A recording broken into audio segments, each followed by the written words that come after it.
మనకు చాలా మంది పెద్దలందరూ కూడా వచ్చారు. రాయలసీమలో పుట్టిన ప్రతి ఒక్కరు రతనమే గాని రాయి కాదు అలా. ఒక్కసారి రాయలసీమ అంటే గట్టిగా చేతులు ఎత్తి గట్టిగా చప్పట్లు కొట్టాలి. రాయలసీమ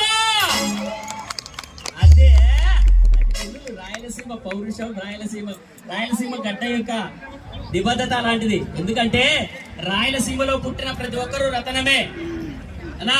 శ్రీకాకుళం జిల్లా అట్లా అక్కడ ఆ ప్రాంతం అయినా అనుకో భాష ఎట్లుంటదండి, ఏంటి బాబు అని చేసే నాకు వంటడాలు అనుకున్నాడంటే బాబు అని మాట్లాడతారు.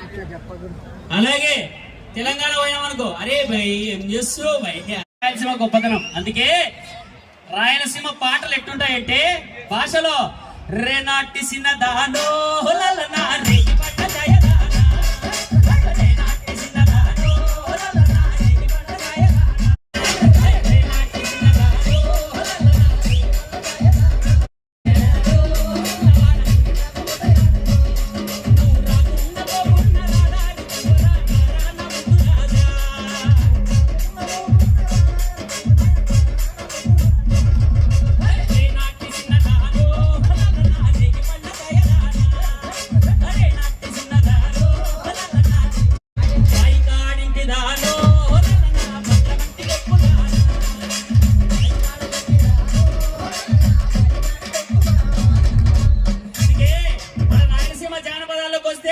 ఎట్లువా ఎగొట్లువా